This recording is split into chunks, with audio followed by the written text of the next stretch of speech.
Get ready to dive deep into Buffalo's vibrant music scene because we're stepping inside the fabulous Flamingo Lounge for the 9th season of local music magic. In the Flamingo Lounge with Rockabilly Greg is more than just a podcast.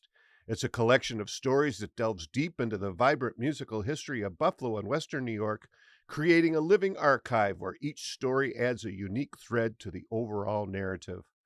This season, we're taking a deep dive into the heart of the music community. Join us for personal conversations with musicians and industry pros, where we celebrate the collective creativity that makes our favorite artists, venues, and events so special. But before we get started, I'd like to give a big shout out to our sponsors, CatsLikeUs.com, Diamond Hawk Golf Course and Pub, and valued supporter Buffalo Ironworks for helping to keep the music alive. Noel Stefan Stoyanoff, also known as NSS, is a singer, songwriter, software and recording engineer, storyteller, producer, DJ, cynic, music evangelist, music historian, and CD collector.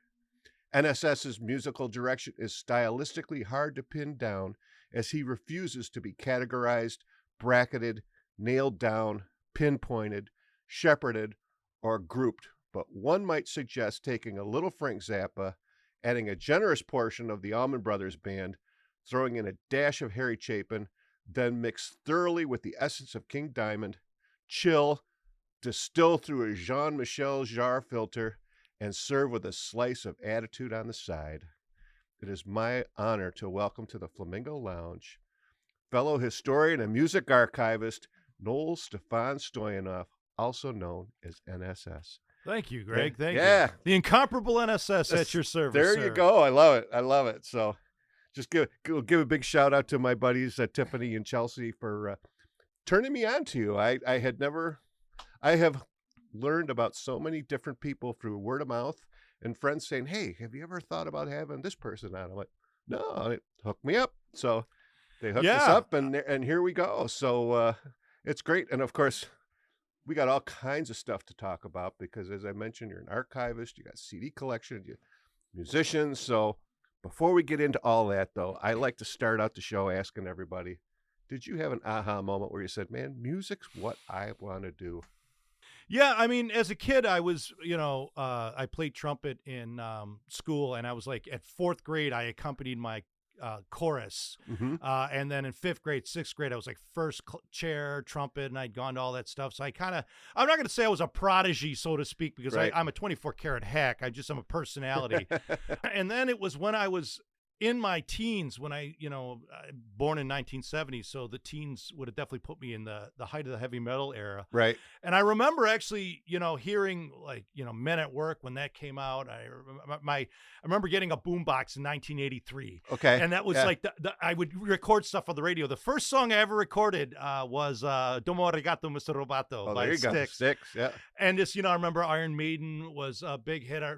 Men at Work was huge. The Police, Synchronicity, and then, I remember listening to, and I just bought the 40th anniversary double disc, quadruple disc set remastered Black Sabbath's Live Evil. And Dio to me was God, and just that power that man had and I think that would have been my aha moment, because that music made me feel special. It made me feel good. It made me feel real. I was a weird, nerdy kid, tough, hardcore parents, Eastern European parents, right, you're behind the Iron Curtain. Oh, you got an A, not an A+ on the test. You brought shame to the family, and dealing with mental health challenges from them, and just that whole old world ethic. So I guess it was in my teens, and I started playing in bands when I was 16, 17, and it just, I remember feeling so different the first time I played, in bands, and what it meant to me. And so,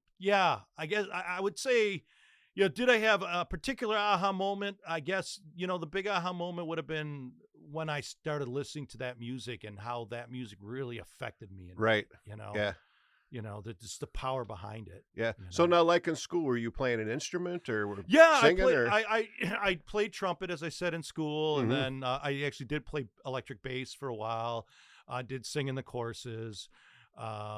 I eventually dropped out of all. Well, no, I actually took it into graduated. But like I told you, I started out like first chair trumpet. Do this. I was in all county band, like in 5th grade, 6th grade, whatever. And then by high school, I had just sort of dispersed with all of that, right? And it was, the music was the world to me. At that time, it was the heavy metal stuff and the hard rock stuff. It's funny because I had so denied new wave at that time, and it was rubbish, okay. And of course, age and maturity has come. Like, I got into Depeche Mode like 15 years ago. I'm like, right. Whoa, who are these guys? Yeah. I mean, I've since delved into that stuff, as part of my collection. So, but music it's just a passion, Mm-hmm. Yeah. It's what I live for. I've actually, I played in bands. I toured Britain 6 times. I put out 4 CDs, went part-time for about 5 years so I can live out of my van and tour and make $50 in a sandwich and wind up sleeping in my van and where the Beltway sniper was taking people out in the same rest areas. Yeah. Around the Virginia, area. Yeah. Thinking to myself, and I'm actually I'm not playing out live at all. I just have no desire. Right. I built my own studio. I'm releasing my own material, and I could spend months working on a song. And you know what? I'm about 300,000 plays on Spotify. Oh, nice. Yeah. Get about 200 plays a month, 200, 300 plays a month, you know? So I will sit there and think about a song, work on a song, keep just developing it. And I have the studio and as a software developer, I have the technical acumen to do that. And I was doing stuff like I was producing a female artist in Britain, and I was like getting vocal files FTP'd back in the early 2000s. Right. Yeah. Now I just go onto Fiverr and grab a horn section out of Indonesia or the Ukraine or wherever. A pedal steel player, for my stuff, and doing even like the AI stuff that they for example with John Lennon, they'd found like a piano and a vocal composition, and they'd use the AI to sort of lower the piano and stuff. And I was kind of doing that with like RX, which is from the isotope family, the Ozo family. So I'd been I had been in that stuff now, and now the separations. I had a project in the early 2000s called Cheesy Money, and we just would jam. We were like a jam band and would do like these long-winded versions. So I have a recording from 2001, a official live bootleg, and I am thinking of investing in Cubase. Has spectral layers, so I want to like pull the whole thing apart and sort of de facto remix it. Oh, okay. And then even go through and like fix the pitch on my voice. There you go. Stuff like that I could do now that the technology lets me revisit that stuff. As an archivalist, it's kind of great. Yeah. So, it's always cool to kind of reinvent yourself, Yeah. and not to, I mean, and Taylor Swift, right? She's been totally reinventing herself with that whole thing, which I think she's genius. But a lot of the stuff I've heard is they're like, yeah, her new recordings are better because her voice is more mature. She's more mature. She understands the music a little bit better, and she's putting out a different product. Than when you're 16, like when she put out her first album. I have recordings from when I was 16. I thought it was great. I mean, exactly. It's cockamamie at best. I mean, even though there's a spirit in that stuff that you can't ever recapture. There's a beauty in, I've heard like Ian Anderson from Jethro Tull once said, I could have never written Aqualung now. Right. I had to be that age. I look at it now with some level of embarrassment. Yeah. Kind of like, I was being stupid or cocky or whatever it was, but there's a joy in that. I look back at, like my first album, and I'm going, I would have never written that now. I have been mining some of my older material and re-recording and re-releasing in one classic, All That in Brains 2, which has done quite well for me. And I had a cocky line in the end, and I've got balls, and I think I got brains too, and whatever. And, when I re-recorded it, the 50-year-old me produced the 20 the 56 or 50 something year old me produced the 28-year-old me. Right. And I was like, no, that's gone. And tightening it up, finding the right key that,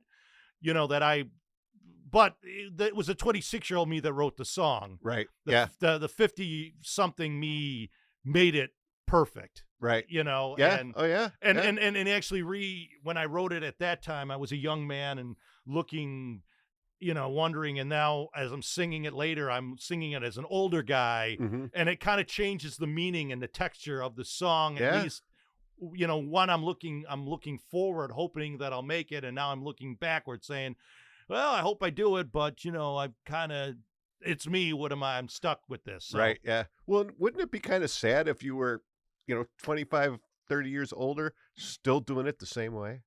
Well, yeah, you're right. I mean, maturity, age and maturity and all. There's, in some ways I'm crazier than I ever was. Yeah. And, in other ways I'm, just age, time, tempered, whatever has, Oh yeah. I have, what I'm doing now with my recordings is I'll write something. First off, I realize I'm not a songwriter. There are some amazing songwriters. Songwriters write 20 songs a week and throw out 19 of them. Right. I write a song every 5 years. I'm telling you, I am a producer. Okay. Foremost and foremost, I'm a producer. I take songs and I perfect them and take them and turn them on their head and what have you. And so I always try to challenge myself in ways. So for example, one day I said, you know what? I'm going to sing a song in Spanish and I'm doing Despacito. So I did what would Santana have approached that song as, vibe that he would have. And it took me 3 days to sing 3 lines because I'm just listening to the original, how did they say? And I didn't want to sound like a gringo. And it came out, I was so pleased with it. And then another great Buffalo artist, I remember Michael Oliver and Co. He had a great song in the 90s called I'm Ready Now. Kind of sounded like a Gin Blossoms jangly thing. Okay. I just released it. It did really well for me in Germany, of all places. I did a punkier version of it. He loved it. I sent him a message. He was like, this is a great way to wake up in the morning. I said, don't say anything to anybody, but and we've reconnected on Facebook, and it's been so happy. And I said to myself, in this experiment I want to do something punky and I want to sing way up high out of my range, I want to push. So I sing higher, I sing lower, I sing, I'll write an electronica thing. I'll write it, I try to approach a song like, how would this work and how would I sing it? How would I approach the voice on it? Right. Yeah. No, it's a top, it in the bio that I had for you. You had all that, mix this and mix in a little Harry Chapin, mix in a little of that. That's like every genre you can think of. And you did Jean Michele Jarre. You pronounced it correctly. I was so impressed. I didn't want to interrupt you, but the Godfathers. Listening to I love the Tangerine Dream. I love Jean Michele Jarre. That type of stuff is so much fun to work on and listen to. And when I did my 4th album, No Talent Necessary, No Travel Required, which was an all electronica album. And I even though it's a CD, I had 2 sides, and side A were like singles ish. And side B was in honor of Tangerine Dream and Jean Michele Jarre. I had a 4-song piece. They were Isa de uma Spash, part 1, part 2, part 3, part 4, which is just like they would do. Tangerine Dream would have Phaedra, part 1, part 2, right. Or Jean Michele Jarre would have Equinox, part 1, part 2, part 3, part 4. That was my homage to them, right? To do that stuff, and I always like those type of things. So I always find, you got to steal things, and there's stuff that even when I listen to, when I was on this kick for the Live Evil album, and I'm 15 years old again, 13 years old again, and I realized oh, that's why I sing it that way, because I love the way Dio did that. I love the way, I did one experiment I did. I took, I've loved it for, It was an old friend of mine, and he used to run a laundromat, and he used to get tickets downtown because bands used to play there and do their laundry. Okay. So we got 6th row tickets for ZZ Top, and I had not really gotten into them. I denied their 80s stuff, and I went and saw them. They blew my mind. It was the Antenna tour. Okay. And then I grabbed what was known as a ZZ Top 6-pack, which I promptly sold because I found out they re-recorded the drums on it. But off their second album, there's a great song called Sure Got Cold After the Rain Fell. And I loved it. Slow blues. 2 years ago, I redid that. And I did something interesting. When I was playing with the MCJ band and we had all digital recording stuff, for our live system, I recorded us in the rehearsal space just to track the vibe. Of how we were going to do the arrangement, and then slowly went through and everybody re-recorded their parts, after erase it out. But my goal was it was going to be a live song, so it's actually live at Merlin's, which is long gone. Right. Yeah. But we used to play there all the time, and one of the things that I did was I paid $800 for live songs, live tracks from a coffee house to 12,000 seat state thing. Sure. And I chose a 200 seat club that I wanted. I actually hired somebody out of Brazil to put it together, and then asked them what they did, and then went back and re-edited it myself because it wasn't the way I liked it. Right. Yeah. And I mean, I had a click. It's so funny if you listen to it. I've got a click track in there, so the long way around this was there's a line in the song. I mean, I introduced one of the guys. I go, Mark Conrad Jalkowski, hey, and that was a direct steal of when Dio goes, Vinny Appice, hey, because I always love it. So I stole all those things, and I always loved like the jazz guys. So there's a part, and it's done with the click because I know what's going on. I say, we're gonna do this song. It's kind of like this: 1, 2, 3, 2, 2, 3, 1, 2, 3, and it's timed perfectly. And if you didn't know that it was completely staged, and I'm with the click going 1, 2, 3, and I'm adjusting myself, I knew it was completely staged, but it was an homage to those live. Maynard Ferguson or Chuck Mangione, the way he the way he do that. The band just I want 2, 3, 2, that type of stuff. And that was my way of, I loved that as a kid. Those were all, and I stole those little elements, and I've said, I'll apply that here. You know? Well, so. it's, but I'm sure you made it your own though, right? Of course. Because let's be honest, what can you do new now? I mean, there's, right. Every chord progression I imagine has been done, right? Well, it's funny. Every chord progression's done, but like they always say, the greatest song still hasn't been written, and sometimes, sometimes it's kind of, I'm going to get a little controversial in this statement, but for example, everyone thinks Dylan is great, and I'm not a fan. I think Harry Chapin wrote better lyrics, more expression. And sometimes you'd say, and I do love the Beatles, don't get me wrong, but they were the first on certain things. And so they get that, and they have a right to do that. Yep. But the first guy that wrote, I'm sure somebody would eventually write, dun, dun, dun, dun, dun, da, da. It would eventually come together, Right. But Purple got it first. And to the winner go the spoils in that way that they were there at that time and it was wide open. So, you could say cool, but why? The reason that I didn't write it or you didn't write it because they got to it first, right? But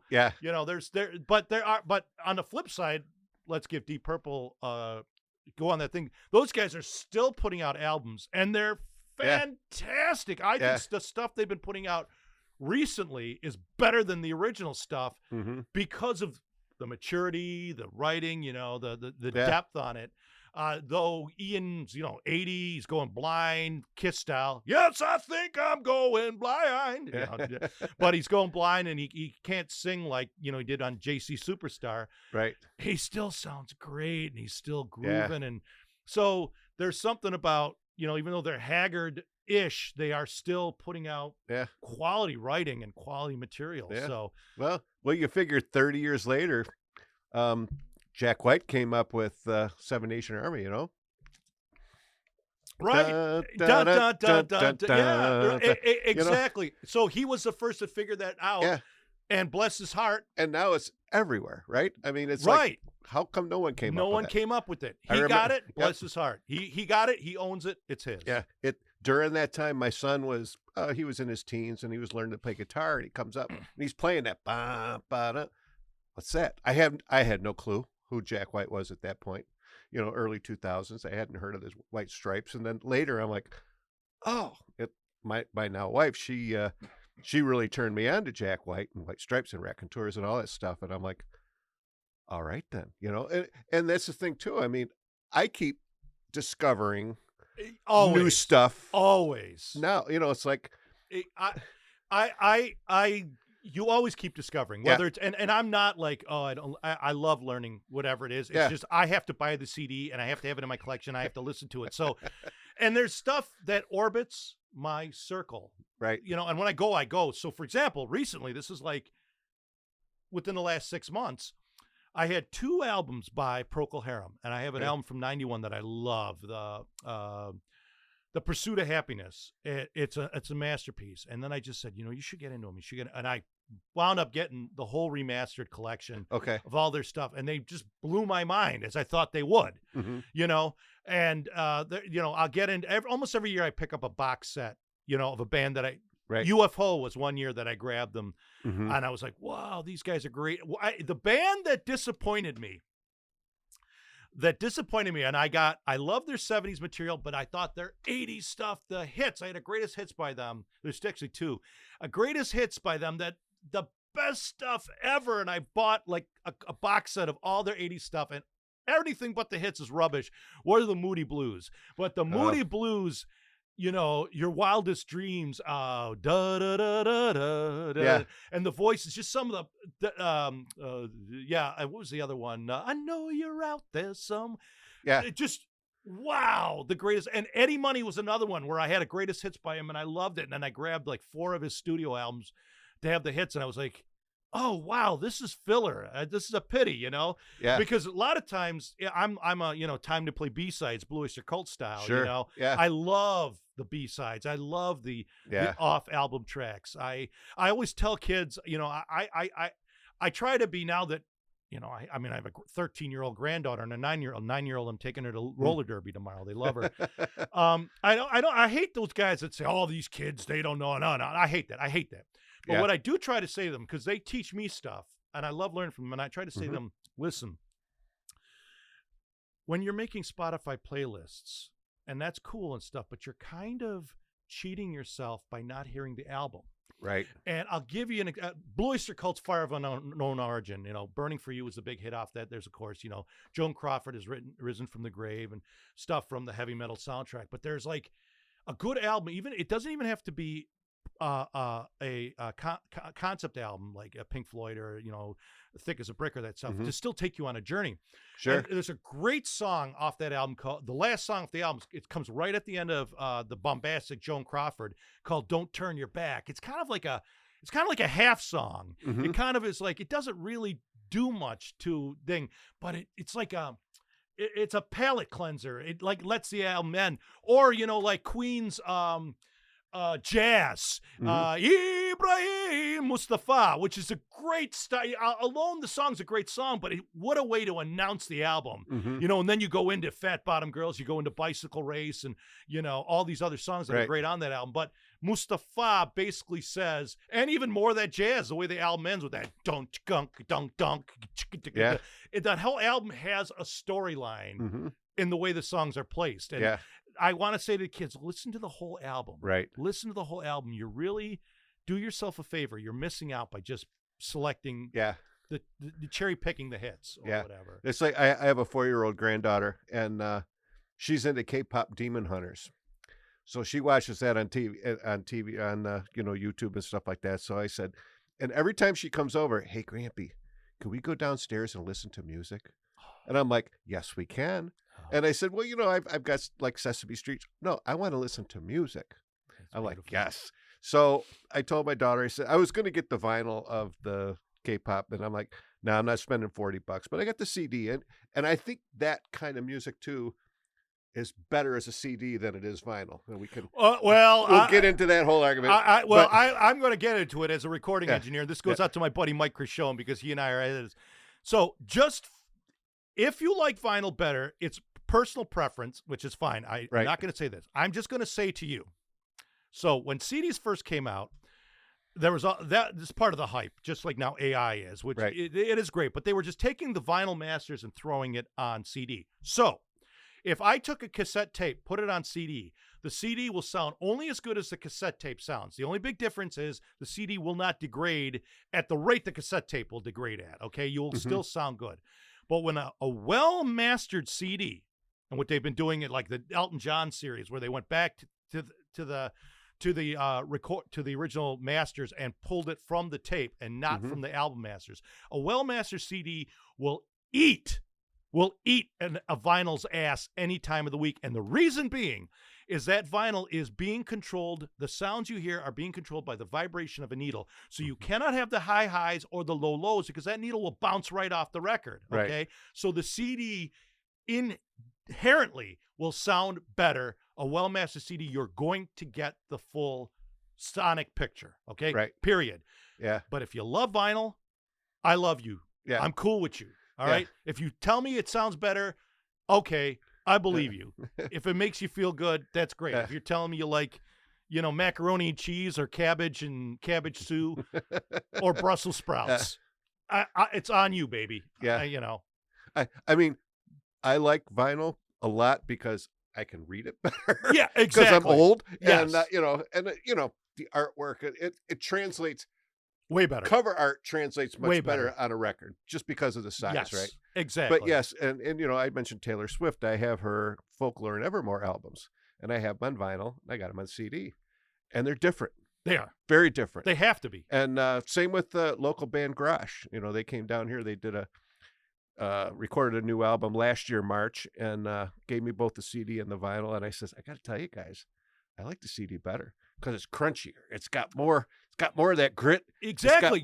You couldn't master it. You could not master it. You could not get that sound on the album because the needle will fly right off the thing. It'll vibrate so fast it'll drill a hole to China. Yeah. You know what I'm saying? You just you can't do that. And I know. I pick my battles, so I'll say it. And anybody that's listening, if you feel feel slighted, I mean, I love you. I care about you. I'm cool with you. But those are the facts. Well, and the facts, man. I think there are some records, though, where when the vinyl does, they say it rounds it out, it smooths it out. It gives it a different feel to it. And maybe that's better for the type of music that you want. Maybe you don't want it that crunchy. You know what I mean? That the CD's it's almost like there's too much on the CD. So let's smooth that out a little bit. There has been, thanks to the technology, there has been a push for remixing. Right. Okay. Black Sabbath has a remix along with the remaster. I'm a huge Jethro Tull fan, and my favorite album's Benefit. I grabbed the box set of that one. I've got I don't. I have that one. I love the 80s stuff more. So I had Broadsword and the Beast and the A album. And, for Benefit, I did not like the remix. And the problem is that, especially back then when they were recording straight to 4-track, you're printing it right on one on top of the other. Okay. So they made sacrifices, but the sound you heard was guitar on top of maybe a piano on top of that. And that soup that you heard as a sound. So when they've been remixing it and using the AI for more separation on that stuff, all of a sudden I am hearing the guitar distinctly. I'm hearing the piano a little bit crispier, and that isn't the sound that I like. Right. I liked that soupy sound that was a combination of piano, guitar. I don't hate it. I just as long as I still have the original, I'm cool with the remasters to allow the dynamic compression and to allow the crispiness and the high and the lows and let it at least, have a good arc. Right. But sometimes in the remixes, in the Sabbath one, there was a couple remixes where or the couple things in the remix that I didn't like. It was great. Dio's voice sounded killer, but the drums sounded more processed, more mechanical. vis-a-vis why I got rid of the ZZ Top 6-pack, because they re-recorded the drums by a drum machine, and I wanted when they re-released the original albums with the remaster of the original tapes, it was great.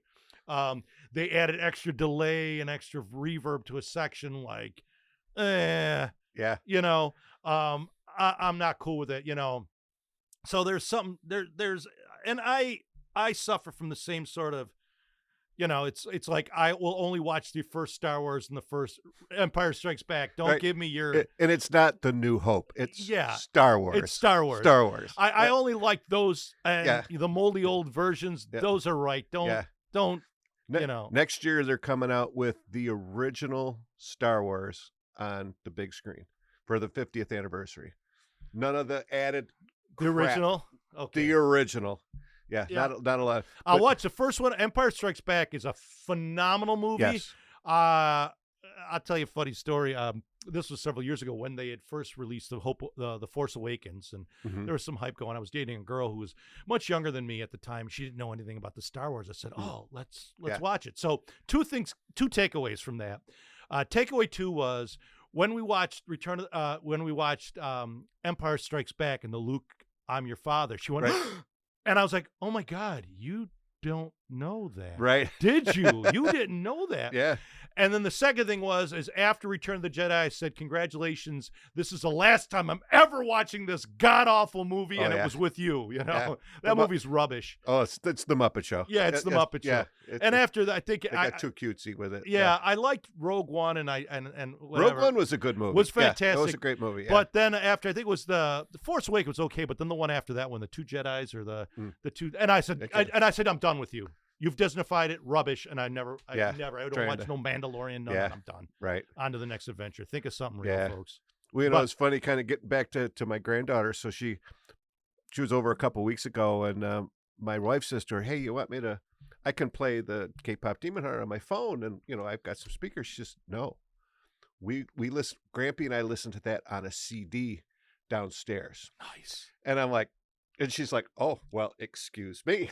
Yeah. I said, "I'm starting her out right." So good man. You know, but where were you when you heard the Star Wars theme and that power dun dun dun dun, or the Imperial March theater? In the theater, remember those music themes? I mean, I have several albums that are movie soundtracks, and the feeling that you got when you heard those, or listening to like you know, I was just watching this masterpiece movie and Vangelis. I'm a huge Vangelis fan, but of course Blade Runner. Yeah. And you know that that he did, and of course, you know, Chariots of Fire, that dun dun dun dun dun dun, and that you know, those little things. Oh yeah, I remember here. I went to that movie when it was out, or just hearing, you know, you know, there was, I loved in the 80s. There was that, you know, the never-ending story. You know, I love that stuff. And I was a junior in high school, and the senior class, they wrote a song. The girl there had that set up, the synth, which at the time was landmark. You know, it was and I'd been so much into Tangerine Dream, Never Ending Story, that I love that type of stuff. And so she played a song that she'd written, and one of the girls sang it, and I remember being like in awe, like, whoa. Yeah. So 20 years later, I'm playing a bar with a country band in Hamburg, and we had a good time. We take a break, and I bump into a couple people from high school there. They were older, and they were like, "Yeah, so and so, and this is so and so," and that girl was standing there, and I went, "You were the girl who did the senior class song. You done it on a synthesizer, and it blew my mind that day." She was like, you know what I'm saying? Yeah. Like, I remember that type of stuff. Like, that could be another even aha moment to me, to bump into her. And I had never seen her again since that. Right. And to see her 20 years later, maybe even more, about 20, and go click. That feeling came back to me of that girl playing with that technology, those songs, that music, and that stuff, which was like Tangerine Dream, which was like the stuff that I idolized at that time. You know, Le Parc is probably one of my all-time favorite Tangerine Dream albums ever. Yeah.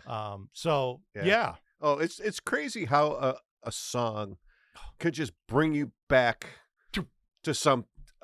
I mean, there's certain things I remember exactly where I was, time of day, everything. It's like it just there are some songs, and I can't think of them off the top of my head, but they'll come to you you. know, like you said, though, it's like Star Wars. Yeah, I mean, my buddies and I went to see that. We went out the door, and we turned around. We went back in. We did that 13 times.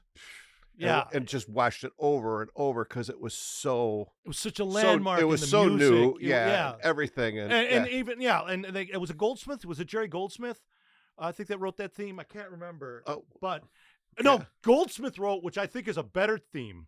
And I'm probably one of the 2 people on the planet that liked the very first Star Trek movie. I know that V'ger needs the creator. But I think that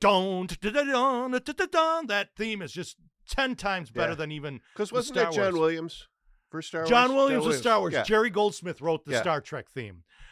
John Williams, and of course, Williams had he did everything. Yeah, he did, and not to take it away from him at all, Raiders of the Lost Ark and stuff. But I remember hearing, I just love that, and I remember going to a high school orchestra.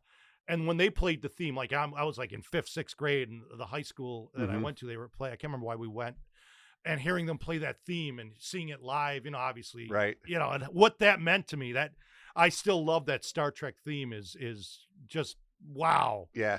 So powerful and so, it just it meant the world to me. Well, it's like I just missed. The BPO just did They play the music with the orchestra of a movie, and they did Batman, and they had Danny Elfman in town. Nice. And it was like, my buddy over there at the BPO, he's like, oh my God. He said, Greg, it was just, and I've had a couple guys down here since, and they're like, oh, I got to meet Danny Elfman. He was, just that whole piece of the puzzle. Yeah. I mean, the Batman movie. I mean, just listen, when that movie came out, there was nothing like it because there was Batman was campy, exactly, and then you brought that music in, and he was the Dark Knight. I mean, they went way back into the archives. I have seen several since. This Batman Returns, Batman and Rubbish. I saw those, and I've denied. I've a couple of the earlier ones or the later ones where they've gone, Marvel, and it's. I'm happy it brings other people joy, but there is something about that first one. Yeah, that first one was so dark, so menacing. It wasn't Adam West. It wasn't. It was just and I thought Michael Keaton was fantastic for it. And hey, you look good, Jack. Yeah. I never asked. That's right. With Jerry Hall. Yeah. Where does he get all those wonderful toys? Yeah. My buddy and I always say, like, I always try to get grants here for the podcast. And I always look at my buddy. I'm like, give Knox a grant. Yeah. Yes. And most people are like, what? I'm like, oh, no, come on. That's, But oh yeah. Yes. Who is this guy? He walks around and can I have a grant? That's the old. You got to ask for it, right? So, let me ask you. So, where'd you go to school? Oh, Lakeshore Central. Lakeshore, okay. Class 88 in Angola, New York. You know, classic upbringing. There was a thing where my parents decided that we should go to city honors. And my grandmother lived in the city, and my father was a television repairman from Sears, so he drove all the time. Mm-hmm.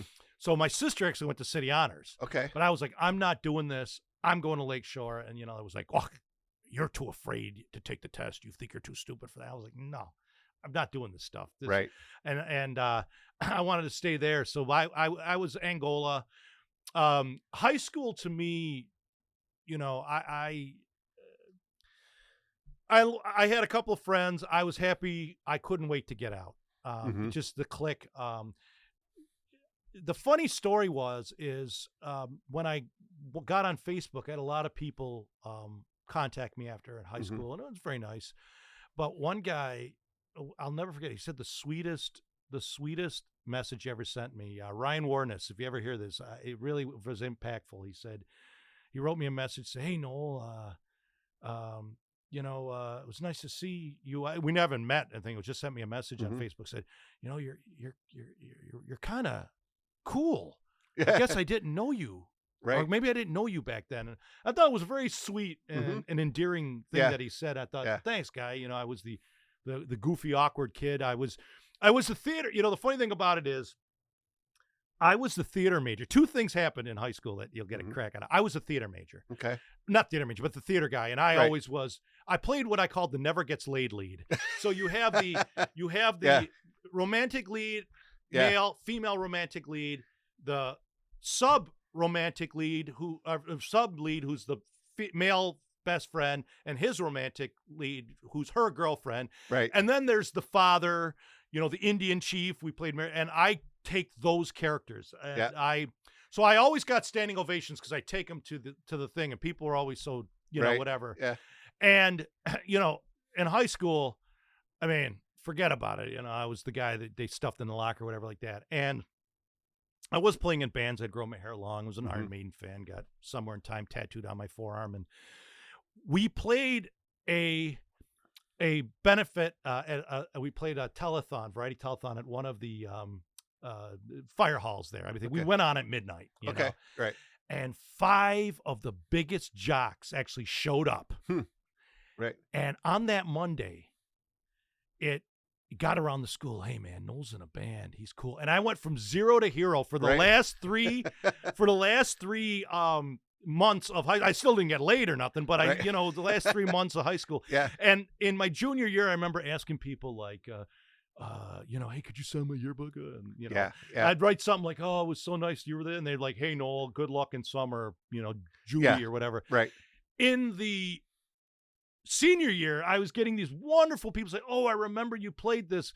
Hey, Noel, you were the lead on this thing, blah, blah, blah. And I'm the one writing, hey, Judy, have a great summer. See ya, blah, blah, blah. Not giving a shit. So that cracked me up, this sort of flip that happened. But outside of that, I couldn't wait to get out into real life. Right. Yeah. And I know for me, I mentioned off air, I just had my 40th, 4 years ago. So next year is 45. Oh my gosh, I'm getting old. But people are like, why would you want to do that and go back? I says, you know what? First of all, it's 40 years later. The 5-year reunion, everyone's like, what are you doing? What are you doing? 10-year, everyone's like, well, what kind of job you got? How much money you make? 20 years, maybe people are starting to have kids. And 40 years later, all like, what blood pressure medicine you on? But everybody's like, the cliques are gone. It's like, hey, we're all just people. And I had the best time with people that I never, there was one girl, I knew her. That was it. And she came into town with a couple other friends of mine, and I've reconnected with folks since then. And we were out one night, and I says, did you ever think in your wildest dreams you would hang out with Greg Hennessy at a bar on your bingo card? She's like, no. But it's just time, maturity, it's time, the whole thing. Well, first off, high school wasn't much for me, and everything. But people who go to their 30th, 40th, and stuff like that, I think it's beautiful. I think what.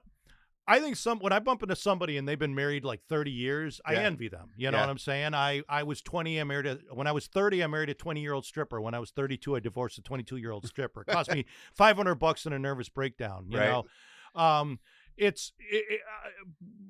been living the life of a happy-go-lucky bachelor ever since, and even beforehand. I was 30 when I first got married. I won a bet. Somebody didn't believe they said, you'll be married by 27. Right. And I said, I gave them until 29, and it was $100 that I won, and I got married at 30.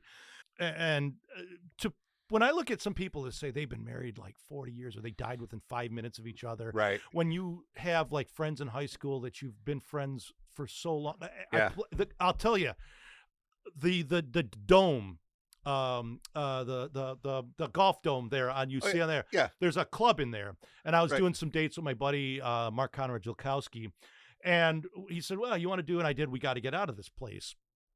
And the owner just almost had tears in his eyes or something. He's like, "The next time you guys are here, you have to play this." So he brings back all his buddies. They were in Vietnam together, and they all came back, and they all married their high school sweethearts. And it was like a big thing how they went through, and he was telling me stories, and it was beautiful. I looked at them. So if you have that longevity, so it's not like oh, you're a fool for getting into high school. No, if you had, I envy you. You had that. I envy people who say my mom's my best friend. I haven't talked to my mother in 20 years. I envy you on that level. I sorry that I got dealt this poker hand, and I'm folding and trying again, you know? Mm-hmm. So Yeah. this isn't a negative thing. And I have bumped into some high school people later year. And it's funny when they come up to me like, what do you, I see you're traveling, you're doing the world. I see you're doing music. Oh, I see you're doing that. And, you're like, well, yeah, I guess I'm the same nut that I was. I just, right. Or it's the old joke goes, I hate when I see someone really old out there and they realize I went to high school with them. Yeah. Why do I want to go to my reunion? It's all old people. Right. But, but it's funny because it is what it is. I guess if you're into your 40th or 45th, I don't begrudge you in anything. It's just like I don't begrudge you if you're into vinyl or you're into Dylan. Right. I just ain't buying it. You know what I'm saying? That's all. Well, I'm into Setzer, as you can see. So that's my no, and that's my thing. That's your dude. Kind of flipping the coin here a little bit. I want to talk a little bit about your music. I know you've kind of mentioned it a little bit, and the CDs that you've created, and give me a little background of that. So I played in a lot of bands, and original bands and stuff like that, and I'm always a driving force. Mm-hmm. I'm always a driving force, and I can't tell. Yeah, duh. And I'm a lot calmer now, right? And I'm less of an asshole. Right. So I just had so many different projects. I played with Chunk Pipe, with Dionysus, and it was always. So I finally went solo, and I said, I got to build a studio. I got to do this stuff. And I actually hooked up with guys that were managing me that had a studio that I could use. And I had bought like one of the first digital 4-tracks at the time. And so my first album, Mr. Hand Puppet Man and Other Campfire Favorites was my first time. And I just wrote whatever came to mind. I wrote a country song. I wrote this. It's a really slapdash of music. And then every album after that, I said, there's a theme. So my second album, Have You Met Edna, which I think is pretty much everyone's favorite.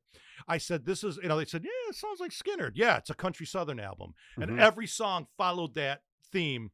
And then my third album, which was a live album, Beat Up Old Ugly Cynical and Live, which was recorded on my 30th birthday which was at the time the Coffee Bean Cafe, now Shango. Okay. And that was a presentation of what my live shows were like, just me as an acoustic solo artist doing my stuff, doing Children of the Damned by Iron Maiden, doing, just different stuff. And then my fourth and final album, which was 2006, is when it was released on June 6, 2006, 666. There you go. Baphomet's Lounge was my record label, and that's the first under Baphomet's Lounge. And it's a joke. Everyone says I had friends that were into the Norwegian death metal, which that stuff is a little bit too much for me. The Cookie Monster vocals and that, but the names are so hilarious. The band names are just crack me up. And my buddy made a joke called it Baphomet's Lounge, and I thought that was so funny. And they had a website for a bit, and they didn't know much for it. I said, Rocky, can I steal that? He goes, it's yours. So I released my fourth album, No Talent Necessary, No Travel Required, and it was, like I alluded to earlier, an all electronica album. Mm-hmm. I did all electronica, and that was the joke of it. Like, I toured, I'd done that stuff, I played everywhere with my solo acoustic. I don't ever play for this stuff. And then I stopped putting out the albums. I started playing. I toured Britain, I toured this, and I was just frustrated playing solo acoustic, and I just started playing. I do a couple of shows. I just picked up dates with good friends of mine, Mo Porter, and other bands that I played with all the time. And it was around 2015 when I said, I'm not playing out anymore. I'm done. I'm going to build my studio. I built one, but I started releasing material, and I really committed to the first digital 4-track that I bought in '96 cost me $2,900. I use it as a doorstop now, because it lasted 6 months, and the Yamaha CBX D5, Universal Audio at the time were the UAD1, and they were having digital creations. I'd bought four UAD1s at $1,000 a pop. Wow. And a special Magma card rack mounted unit so that I can get 4 into one slot on my computer. That was $1,000. So that's $5,000. And then Universal Audio released the UAD Quad, which was $1,800 a pop, which was equal to 10 UAD ones. Then they disbanded the UAD ones, which was $5,000, another doorstop. I'm going to have a museum like for all my recording. Then they released the Octo, which is equal to 2 UAD ones, which is 2 UAD quads, which were $1,500. So the price kept going down for more. You know what I'm saying? It's like one peanut is $10,000. A handful of peanuts is $1,000. A bag of peanuts is $100. Yeah. You know, and I mean, I probably spend $1,000 a year in software updates. Every 6 years or so, 6 to 10 years, I spend about $1,500 in updating my software, updating the hardware, and it costs me about $500 a song to release it with all the promotion and all the stuff I do. Yeah. And that just right out the door, you know. Right. But and then every 6 months I get a $23 check from CD Baby, you know, for the song. But you know, such is life, and everything for me, music is exploration. And right now, I'm just releasing it online because I will release an album again, but right now it just I'm not going to promote it. I'm not going to do it. So might as well go out there. And it's nice to see. I've got people. I'm like huge in Brazil. You know, but you know, I get pickups, you know, Canada, Germany, Britain, you know, I do find my niche. Actually, that blues track, Sure Got Cold After the Rain Fell, that version got on a blues playlist, blew up within 2 months, was at 47,000 spins. Wow. Yeah. And I did, I wrote before that was one of my biggest hits was a country song I wrote called Take Good Care of Mama. That was this is my cynicism coming through. I had a friend of mine, she was like my age, she lives out in Perry, New York, and she's kind of, there's a lot of Mexican workers there, and she was kind of dating all the young guys there, you know, like 20-something guys. So I kept saying to tell them to take good care of mama.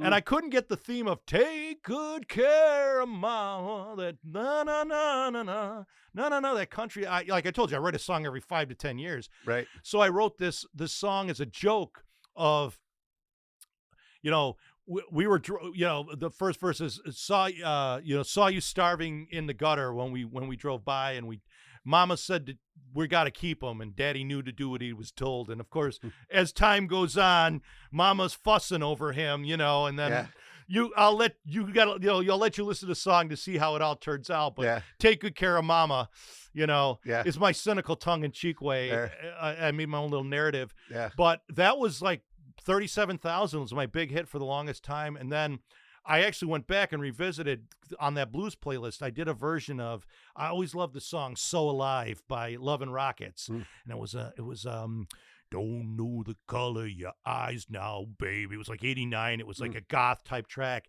And I said, that's a blues song. So I sang it with horn section, backup chick singing, and doo-doo chaka doo-doo chaka da-da-doo, don't know the color of your eyes now. And that one shot up to over 50,000 spins, and it's a blues version of an old goth song, you know. Yeah. So I always look for these little things that I find, you know. Yeah. I dig into like these little things. And like I say, Sure Got Cold, you know, people like, that's a great song. How'd you write? I said, it's an old ZZ Top song. Like, really? Like, yeah, because I could dig deep into it. It's all, right. Yeah. And just I loved it for 30 years, and I finally had the way of doing it the way I wanted to do it. Right. You know. So that's my music in a nutshell. Yeah. Experimenting daily. Right. Oh, that's awesome. Yeah. Now let me ask you a different question. So the archivist historian in you, so where did that come out, and how did, you know, where did that kind of yearning to really want to learn and archive the, you know, I mean, I've always loved history. Yeah.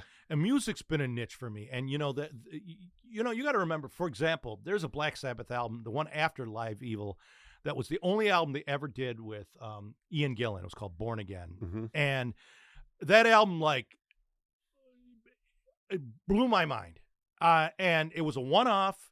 And in the, you know, after the album, after it was 84, after that, there was like only pockets of us. Everybody denied it. Oh, that's Purple Sabbath and this and that. And there's a lot of music out there that touched me, you know, that bands were like, I love that song. I love that. I mean, and I felt like, okay, if you don't love it, I'm going to love it. Like, there's a band, Easy-O from Japan. They had a couple minor hits. I paid like $40 Canadian at HMV to grab that CD to own it. And I feel like it's a part of me that I touch, you know? And then as I've gotten to it, I discover artists that, there's a lady called Connie Converse. Okay. She's considered the female Dylan. Okay. She was a 28-year-old girl, and off the cuff, her brother would record her on cassette tape singing her songs in her living room. And then one day she went for a drive, and she's never been heard of since.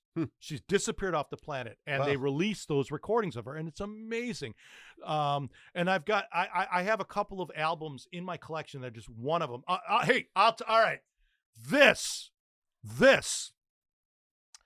There was a club in Buffalo called the Scrapyard. Dror Cohn owned it, and we would play there. Actually, I remember seeing this band. He had a rehearsal space on top. And I remember there's a band 4 doors down called Mo. Never heard of them before? I remember seeing them play. They were all UB students. There was another band called Joe Public rehearsing there. They had a hit called Live and Learn, Buffalo R&B band.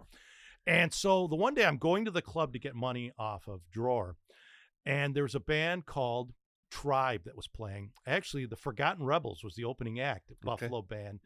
A Toronto band, but it was a Buffalo bass player. And the band opens up, and they had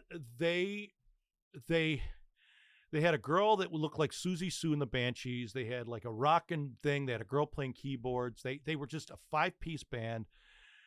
And I remember standing there front row just in awe the whole time. I went out and bought their album, Abort.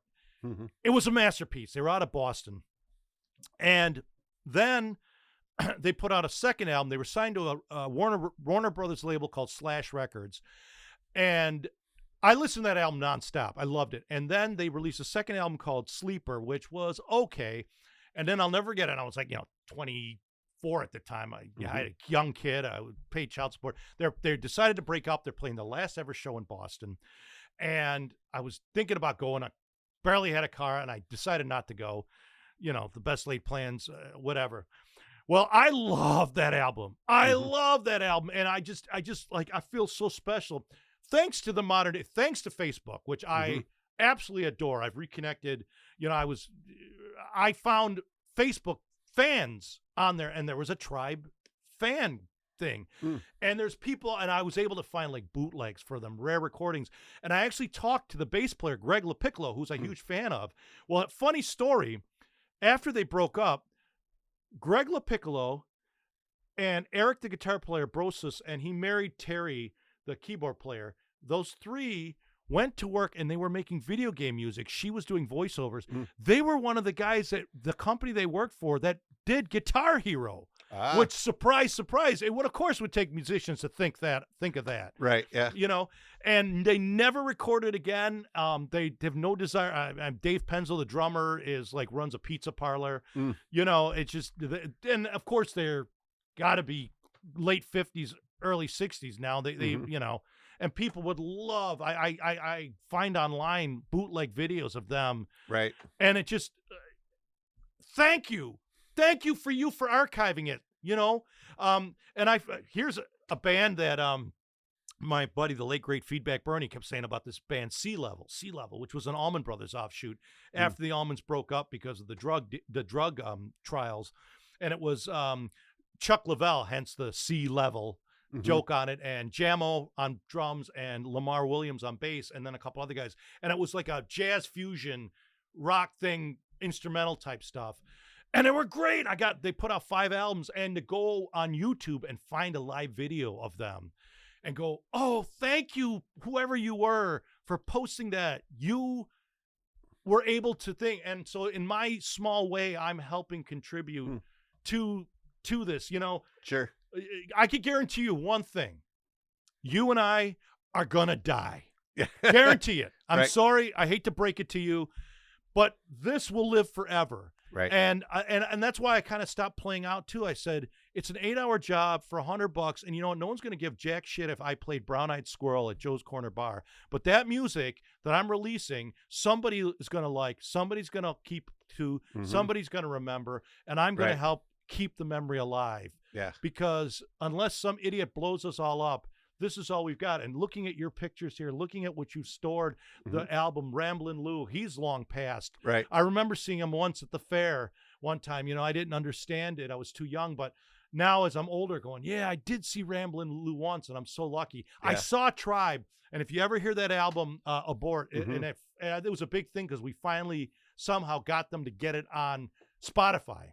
Right. You know, and just, I remember I could still hear that album and remember just staring at Janet LaValle and just being in awe, and a 22-year-old, 23-year-old guy just being like, awesome, you know, and so I guess it's part of recapturing that feeling. It's part of sharing it with other people. And it's part of being like, when you know, yeah, when I die, I hope maybe my granddaughters will keep the legacy alive and say, I've bequeathed this CD collection to you.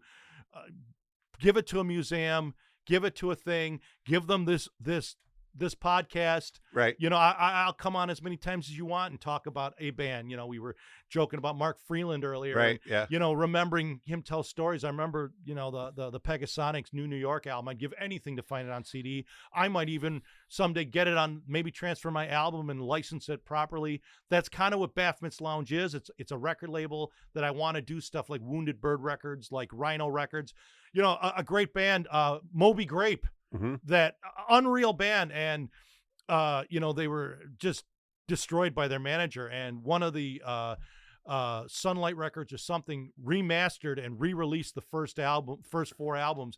And then I found out that the manager sued, and I went on eBay and bought it instantly. I think I overpaid for it, but I have the remastered version of that because that asshole who's now dead, for whatever spite, wanted to ruin the music. Right. I got it. It's with me. You need to hear the first Moby Grape album. Actually, I painted each room. I forgot to tell you, I have a purple room. I call it the Moby Grape room. Okay. With a poster of the first album.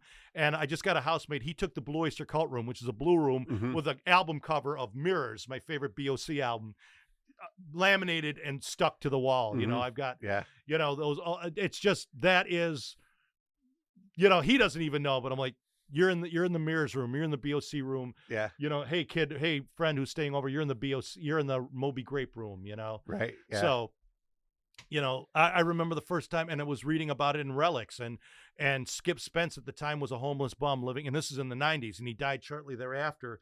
And he never got to profit from his music, but boy, I mean, I was going to San Francisco for a business thing, and while we were going to Frisco, my buddy and I decided that we wanted to go. The Black Crowes we wanted to go see the Fillmore West. So we bought tickets to the Black Crowes. We got as far as Cincinnati. We spent 12 hours in Cincinnati, and my boss and we just said screw it. We were never going to get. There were planes and thunderstorms and stuff. My luggage made it to Frisco. It sent me a postcard. So we rented a car and drove on through the night back from Cincinnati.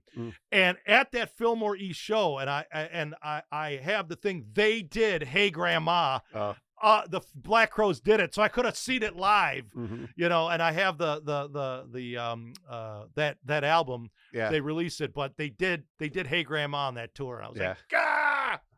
You know. Yeah.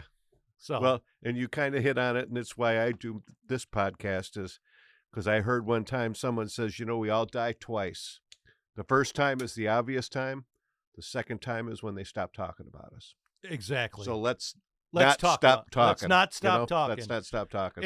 If one person hears this podcast, I don't even care if you hear my stuff. If you go find Abort by Tribe online and listen to it, and it changes your life, or you listen to Black Sabbath's Born Again and go, oh my God, this is so heavy, this is so amazing. Or, you know, like my housemate who's a month younger than my daughter, I call him my son. We were listening to, I said, okay, we're going out shopping out into the country, but we're listening to Black Sabbath live again. And he's like, oh, that's great, man. I love Dio. You know, and there are times I'd lean over to him and say, I love the way he says this. I love the way he sang this. And he'd be like, whoa, you know. Yeah. You know, I felt like, I passed the baton on to him, you know. If there you go. Listen to it again. Great. Yeah. Well, no, believe it or not, we've gone over an hour. Well, it's easy to do when you're talking about stuff you love. Exactly. You know, and I can't thank you enough for coming down here and telling your stories. And it's a pleasure. As we always say, showmanship, right? We got to leave people wanting more. So I have you back. I'd be honored down the road. And, I'd be honored to. Because I want to do 500 episodes, but who knows? I'll probably go past that. So I'm almost halfway there. So listen, man, we're not going to stop. It's just too much fun. You know, if you enjoy it, yeah.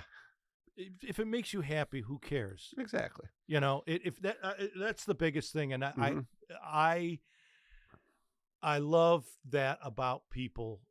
I you know that have done those things. You know, I'll leave you on a last thing. There was a while I got into outsider music. And I was into stuff like the Shags and Jandik and stuff. And, you know, it's so bad it's good type stuff. And, you know, Jandik has released like 60 albums, and he's been releasing them nonstop since '78. And every year he puts out an album, and it looks like he applies a Polaroid picture for the cover and releases it. And it's a racket on a good day. It's a racket. Yeah. And I got to say, dude, you're doing it. Yeah. And there are diehard people. He played his first show 30 years after releasing an album, showed up at a show in Scotland, an outsider music festival, and he did it. And that was the first concert ever played. And I'm like, God damn it. Keep it going, bro. Right. I love it. That's what you do. That's right.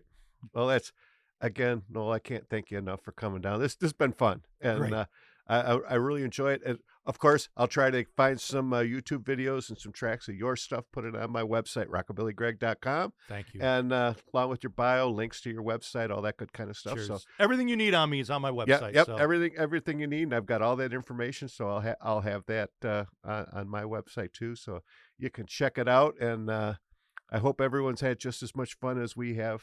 And as always, you can find the podcast where you get your podcast at Spotify, Apple Podcasts, iHeartRadio, Amazon, Audible, thebuffalohive.com, YouTube, and as I mentioned, rockabillygreg.com, where it's all about the music, and I'll have extra goodies there. And Noel, thanks so much for coming down. But before we leave, I want to leave everyone with a little taste of Noel's music. So off of the CD, Have You Met Edna? Here is All That and Brains Too.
What my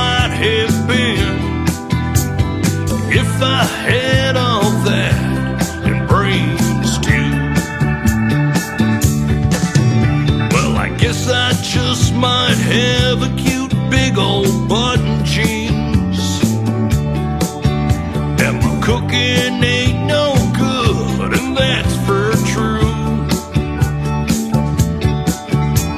And walking in the rain with her definitely make me horny.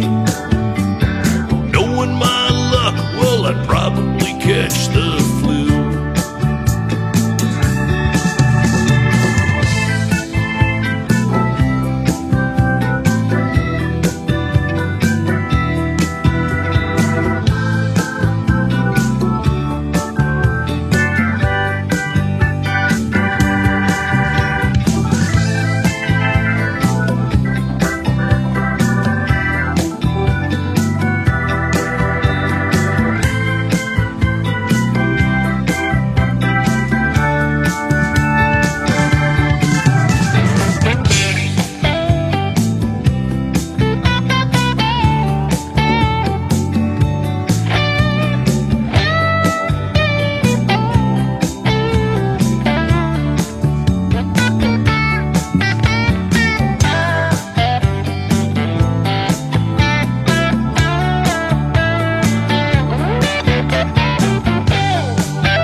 In the Flamingo Lounge is made possible in part by CatsLikeUs.com, your online store for authentic vintage clothing and accessories.